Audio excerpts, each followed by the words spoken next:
박근혜 전 대통령의 1심 선고 재판이 잠시 뒤에 이뤄집니다. 재판에 넘겨진 지 354일 만에 무려 110차례가 넘는 재판 끝에 나오는 첫 결론입니다. 네, 선고 과정은 텔레비전으로 생중계되는데 박 전 대통령은 재판에 나오지 않습니다.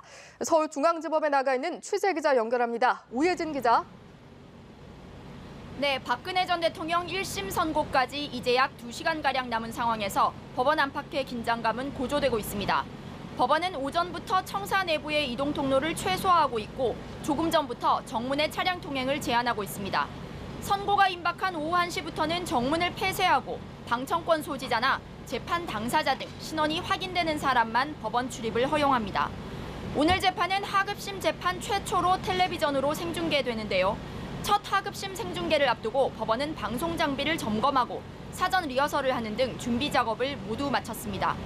하지만 지난해부터 재판을 거부해온 박 전 대통령은 건강 등의 이유를 들어 재판에 출석하지 않겠다는 사유서를 법원에 제출했습니다.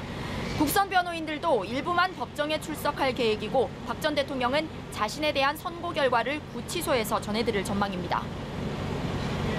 네, 박 전 대통령의 혐의가 상당히 많은 것으로 알려져 있는데 오늘 선고에서 가장 주목되는 부분은 어떤 겁니까?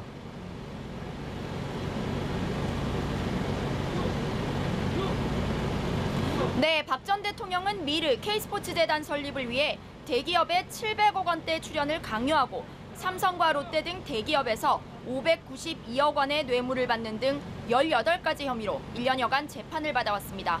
오늘 선고의 최대 관심사는 박 전 대통령에게 내려질 형량입니다.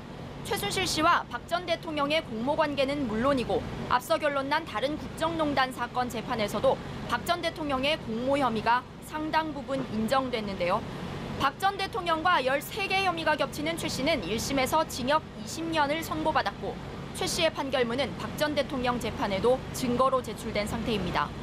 오늘 오전에는 또 하나의 공모 혐의가 인정됐는데요. 박 전 대통령의 지시로 CJ 이미경 부회장에게 일선 퇴진을 강요한 혐의를 받는 조원동 전 청와대 수석에게 법원은 징역 1년에 집행유예 2년을 선고하면서 박 전 대통령의 책임이 더 크다고 지적했습니다. 이런 상황들과 박 전 대통령이 지난해 10월부터 재판 출석을 거부하고 있는 점까지 고려하면 중형을 피하기는 어려워 보입니다. 앞서 검찰이 징역 30년을 구형한 가운데 법원이 박 전 대통령에게 얼만큼의 죄값을 내릴지 관심이 모입니다. 서울중앙지법에서 연합뉴스TV 오예진입니다.